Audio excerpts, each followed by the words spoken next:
Nze senga kyenjagala njagala engoye zange zaali zasigalirayo, engoye zange bazimanyi kuba ziri mu nnyumba eyo, zasigalayo zimu zaali mu laundry basket, ebintu byange byali awo byasigalawo awo kameeza bingi, waliwo n'ebintu ebirala ebyasigala munda mu wardrobe.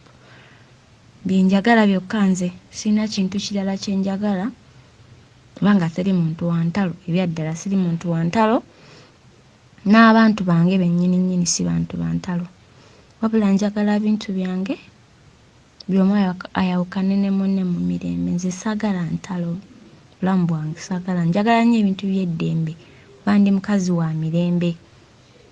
Buli omu ate munne mu mirembe, Mungu yalimanya, Mungu yalimanya kyanaasalirawo buli omu.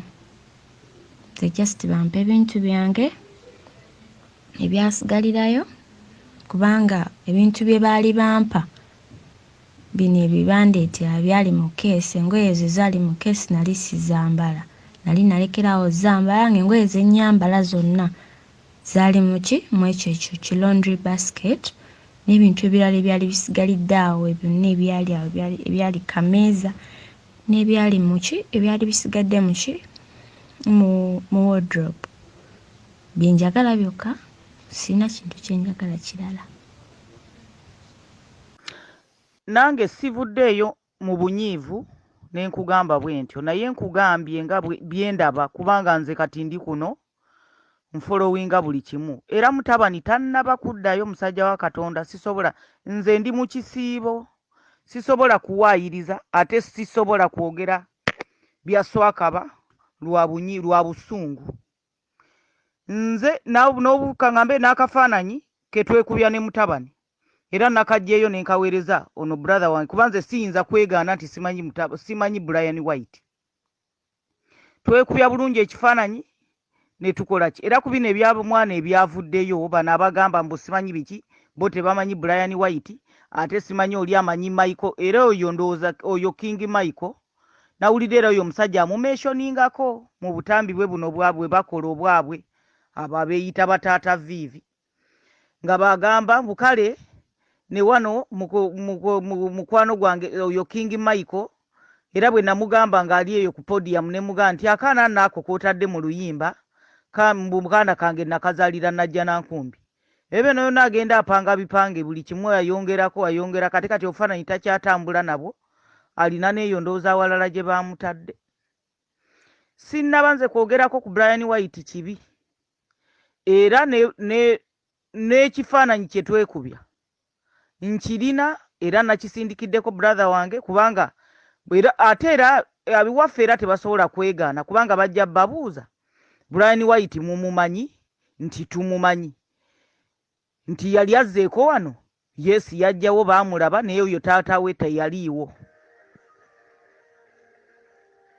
Naye nze kaŋŋambe abaaliwo baaliwo abaalaba, era ne bwe nava ewa Bryan White nagamba brother wange ne mugamba tuva wa Bryan White era twali twambadde enkofiira zaani eza gundi eza Bryan Foundation, ne tubagamba tuva wa Doni bulabula, nemba nenkubirako ne Bryan White ne mugamba nti maama bwe twambadde enkofiira we tugenza okunywa amafuta ne we tugula oyiro bulijjo batudabolinze nga batugamba mutuwe ku ssente Bryan White. Era ne bwe kaŋŋambe ne bwe twavaayo mu 2018 era akafaananyi nakataddeko 2018 sirina kye nkomplaininga. Komplaini yonna etandise 2019 ku luno lwenzize, naye tubadde bulungi nnyo ne mukulu nkugambye era nga tusaaga ngawira bwe nakugambye kuba buli katambi nze kenjogera nkawulirizaako ne nkawuliriza ne weddeni makata akawuliriza n'owe n'akawuliriza nani n'akawuliriza ne tukwasaganyiza wamu ne tusengejja. Bakulu bange ne bato bange babadde tebamiitingangako Bryan White maaso ku maaso okujjako nze ne maama Vivi ne ffe twamiitinga Bryan White, era tetusobola mwegaana, era n'ebifaananyi mbirina sisobola kwegaana mutabani wange n'ebirungi bye yasooka okukolera Vivi sisobola kubyegaana.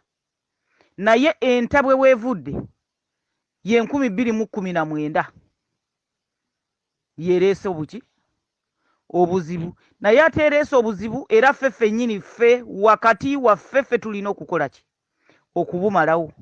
Jjukira Vivi alina obusungu bwe. Naffe abalaba abazadde naffe tulina obusungu bwaffe. Ne Bryan White naye alina obusungu ki obubwe.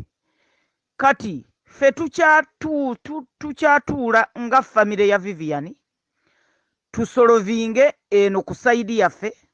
Bwe tumala okusolovinga ate tudde ku yammwe nayo tugisolovinge. Nsuubira tujja kusolovinga buli kimu kijja kukola ki kijja kuggwa. Naye ne bw'obanga mugamba nti kaŋŋambe ng'omusango gukyali mu kkooti ate olina osanga ng'alima gye mukola ki naawe onyiiga ate n'osooka oddako ewalasi n'omugamba omusango gukyali mu kkooti ate kaakati ono lwaki yaasiga kasooli. Kye nnabadde nkutangazaamu mukwano.